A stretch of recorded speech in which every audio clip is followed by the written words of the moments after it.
Welcome back to Metal of Honour. I'm Yidna. Going to take you through how I do a single stone claw setting. We're going to jump straight into the video, see how it goes. Hopefully it will help you improve. This is the video that I made. This is a ring from the video that I made in the two-parter. One with the ring shank and the assembly, the other one with the collet.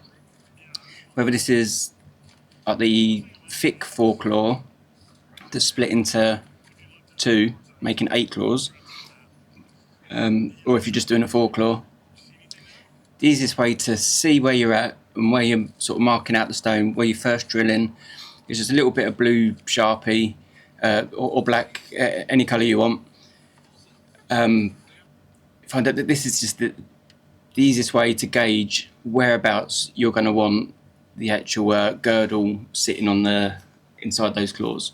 So you start by whatever sort of wax pin you've got, have your main stone sitting on top. You can sort of looking down at all the angles, sort of sliding it left, right. You're more trying to just like make a mental note of where that's going to be. Not really any sort of technical maths involved. It's just literally making a mental image of where you want it to be. This was about a 6.5mm round stone. This is the biggest bearing cutter phrase that I've got. I think this is about 5.4mm. So for where that goes to the point, that flat line at the top of that ball phrase is kind of where I'm kind of imagining that the table's going to sit on the stone. So it's always going to be slightly above the claws a little bit. So just by doing that, as well, you're putting that phrase in and you're just going very much vertical downwards and just skimming it.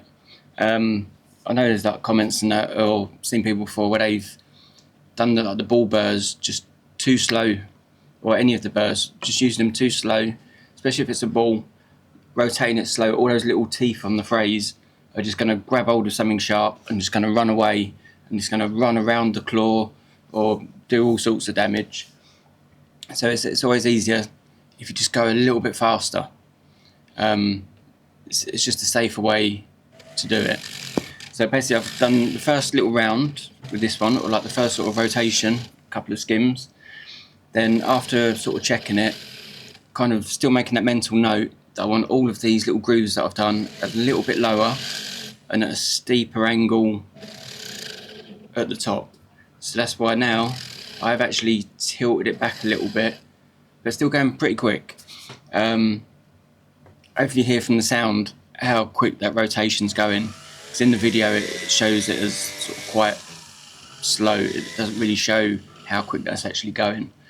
And then just with a ball phrase, I think this one was about 1.4mm, about 1.4mm ball burr, and just going down them grooves, and you can see the angle I'm going at.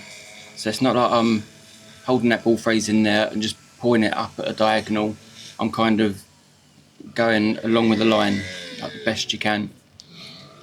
And this is mainly sort of creating, just making that a little bit wider at the same time as creating the little seat for the stone girdle to actually sit on. It's this very first part, is that obviously you've got the filing up the claws nicely and as easy as possible later, but getting the stone to sit level so it's not pissed and going all over the place is your best bet. It's half the battle. So at this stage, because I like to get the claws partially open, get the stone ready and knock it under, so that even if you left it, obviously it's not practical because it's going to be catching on absolutely everything, but just to get it knocked under. So that's why I was sort of just leaning it at an angle there, seeing what the sort of likability is of having any chance of getting that sort of hit in and sort of getting knocked down. So by doing that, I've seen that, well, actually it's not going in far enough at that sort of angle, it's still like that.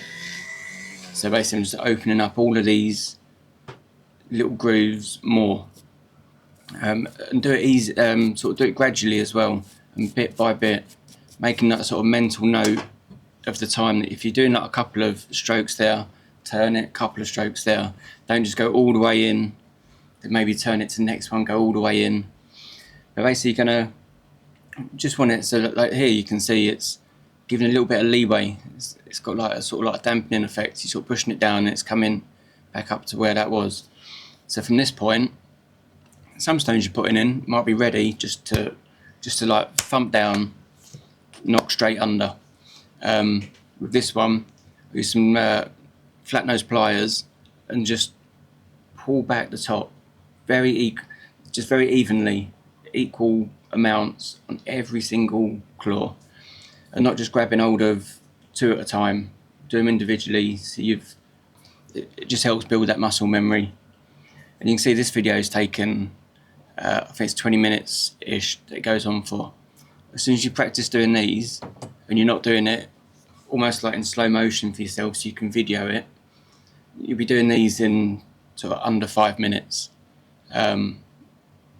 Maybe like 3 minutes, maybe 3-4 minutes, you can actually just set a single stone nice and accurately. The pusher that I use with the little mushroom handle for loads of pushing and videos, this is it, just upside down. So I even left that in. Now and again you might have like a little miss hit and it'll pop out. If you're lucky you find it straight away. If not, be looking on the floor for a little while. But as soon as that's ready, you're going to punch it down and it's just going to click under. After this is when you want to, this is the time to make sure it's sort of sitting level from every single angle. If you need to use a pusher, you can. I'd say if you're doing something like maybe a sapphire or a slightly softer stone, you could always put a little bit of paper there just to put underneath your pusher for the contact between the stone and your actual pusher end. So for this, what I'll do is you could even use your square, a side of a steel ruler, but what I had to hand was a safety pack file, and just by holding the like the part near the thicker end of it is actually straight. So what I do now, as you can see right now, is literally hold it on there, and you can even rotate it, turn. You can see if there's any sort of air gaps or where you want to be. You can rectify this by pushing it down a little bit more, or when it comes to doing the claw, the one that's sitting up slightly higher, you can always push that one first, just so if if it's out just like 0.01 of a mil or something, just like very gradual, you can just tilt that last little bit by pushing the first claw. But if it's looks like it's sitting correctly from all the angles, just go ahead and start securing it up. There's going to be another specially adapted plier that I'll use in a bit that I'll talk through, because I won't be doing a video on how to make one, but it's like basically like some flat nose pliers that will help do the actual sort of pushing a bit of the final metal down onto the stone, but we will get to that. But as you can see how it's sitting, it almost looks like 4 little sort of turrets all sitting upright all around. Just a good even pair of parallel pliers. I always use the Mulm ones because they stay like complete parallel, they don't sort of age in time. But if you've got nice, well, just if they stay parallel is a winner. But yeah, just gradually pinching them corner to corner, opposite to opposite, and working your way around. And even because you've just knocked that stone, it's not going to come out. Obviously it looks ugly and everything, but you've already secured that stone. And by the time you got to this stage, well, hopefully as long as you've sort of gone by this, listen to what I've said, and sort of demonstrated that to yourself, that stone's going to be sitting nice and flat and accurate. And it's just a case of getting all the claws finally pushed over and all cleaned up and everything. So generally give it a little bit of a manoeuvre about here and there. Just make sure it's not wobbling. Make sure you're completely secure. If you're lucky enough and it's a big stone like this, you can get your fingernail underneath. Make sure you can't sort of push it up, and all that sort of thing. But even now you can see that there's a healthy amount of metal moved over on each of these little claws. I call them claws because that's how I've been taught. So I've always been sort of had it referred to me as. I know a lot of people online call them prongs, which is fine. But yeah, and then again, same with just jumping back to the actual video, just the pusher, to try and push over as much as you can. If you haven't made the shank like this one, if you're doing something that's a slight, like bit of a flimsy shank, it's not quite as strong, you might need to, before you do the actual pushing bit, you might need to put the like the grey thermolock or setting cement in the ring and around the bottom of the setting, so that when you push it, especially one from the outside, it doesn't bend the actual ring shank and the collet. So the first part of filing up the claws, you're actually going to use a square file.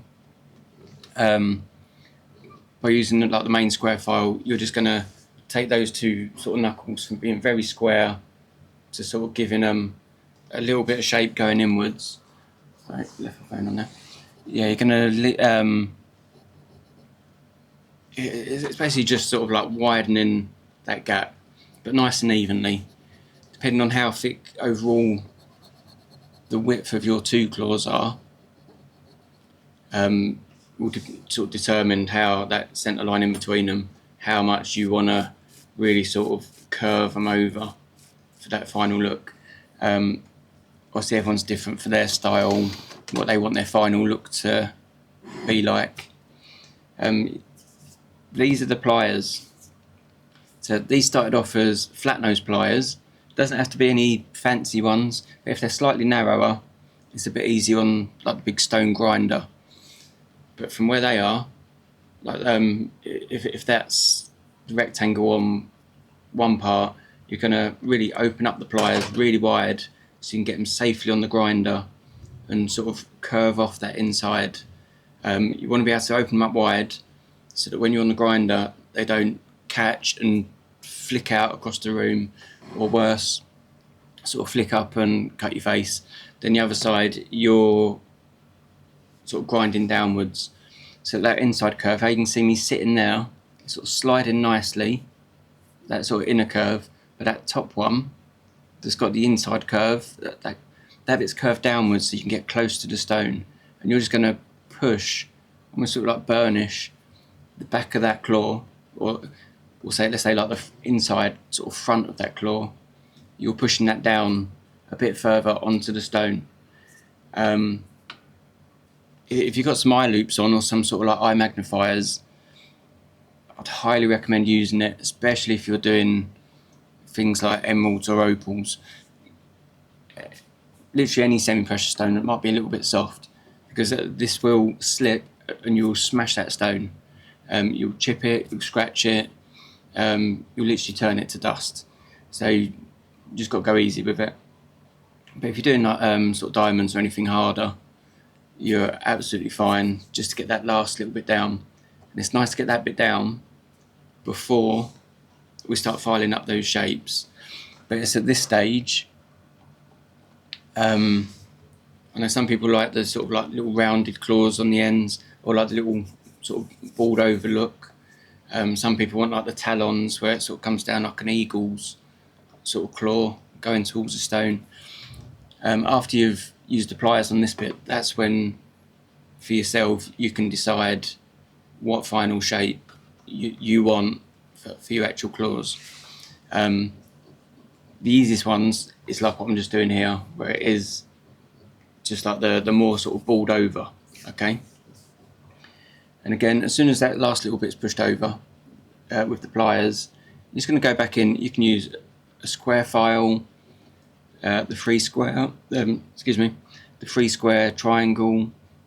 You could use your safety back barrette file.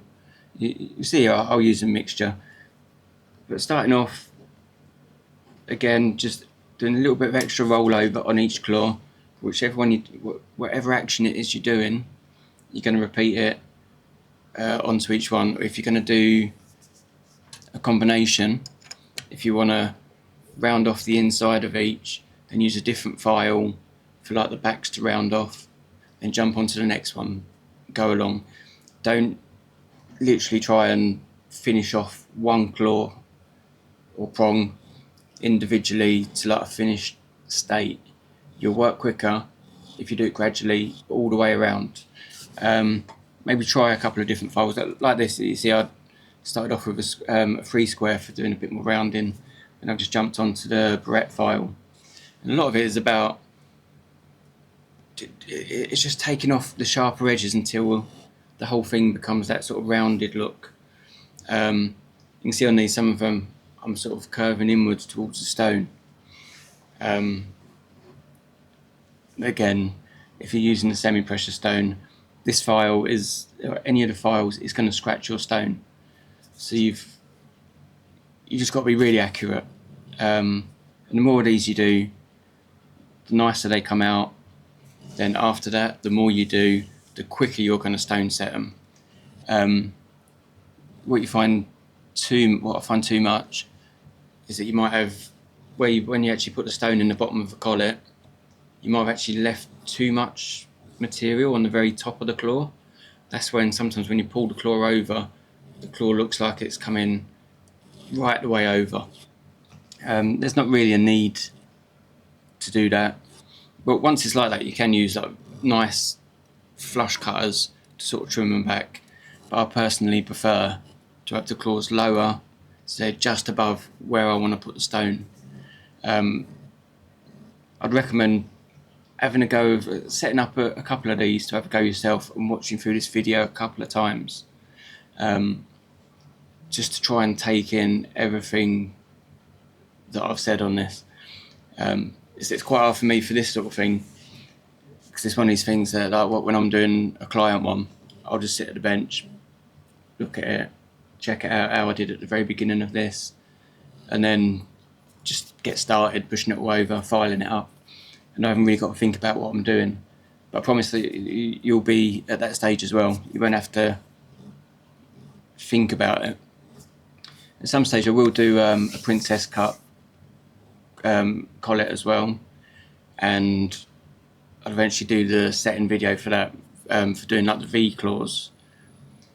If I'm doing like a square stone, I'll never put round, like one claw on a square, especially like a bit of round wire. It's just something you'll never see me do. I refuse to do it, refuse to copy anyone else's style like that. When it comes to the squares, they always have to have a V claw around every single square, every single corner, just for the strength. But it's quite in depth that, and I'll go into that at a later stage. And of course, once you've rounded these off slightly, run your finger over how I did just then, just to make sure there's no sharp edges. The main thing you've got to think of is that whoever's wearing this isn't going to, every time they're sort of putting their jumper on, the ring's going to catch and maybe pull a claw backwards in some sort of hoodie sleeve or like a jumper, sweater type thing. Then as soon as that feels nice, there's nothing sort of grabbing, then you can see I've already started on the buff stick. When it comes to buffing these up, I would recommend using some of those, like what I'm using here, like the ready-made buff sticks, just because they are the ones you wrap around yourself. I use loads of, and they are very nice. But when it comes to doing these claws, you want them quite hard, almost as hard as the file, really, just nice and accurate. And again, when you're doing the insides of the claws on these, if you're doing a diamond, you're not going to scratch that stone. You're going to be absolutely fine. But if you are doing a semi-precious stone, chances are that buff paper is going to sand straight through. And so even at this stage, when it sort of looks kind of like a little bit sort of like a mottled sort of finish, because you've gone over with that paper, straight in with like one of my hard felts, like the knife. And again, it's a knife edge that I've made, as like one of those previous videos that I did. showing you how I shape them, and the pre-bought knife edge are just too hard for this, whereas these ones will take the shape as demonstrated in the other video. If I remember, I'll try and put a link to that one in the description list for the felt making. There's only a few videos back. Again, this will take the shape, and you can go around near the stone, over the back, through the centre of the claws, just gradually rounding it all off. Then with the fluffy mop, you can just really sort of like round everything off, get it all nice and just bubbly looking. Once you've done that, you can sort of take the ring out and sort of do any other processes of polishing for doing like the final sort of ring shank, and just getting it like the final finish on the whole ring. But this is how you do like the claws, and it's the same with any piece of jewelry you do. If you're looking at it under a magnifying glass or some sort of scope, it always looks terrible. Your work always looks like there's scratches and things. Even on, if you're watching this on like a big TV maybe, or computer monitor, there's going to be a lot of scratches. But when you're actually physically holding it in front of you, it's clear, and you're good to go. But I'm just going to leave it there because I want to get this video edited. Hopefully get it uploaded for tonight, and I'm going to try and do another video for tomorrow, Sunday, straight after. But we'll see how that goes. But I'm just going to run away now to go and do that. Thanks again for watching. Take care, and hopefully see you on the next one tomorrow. Cheers.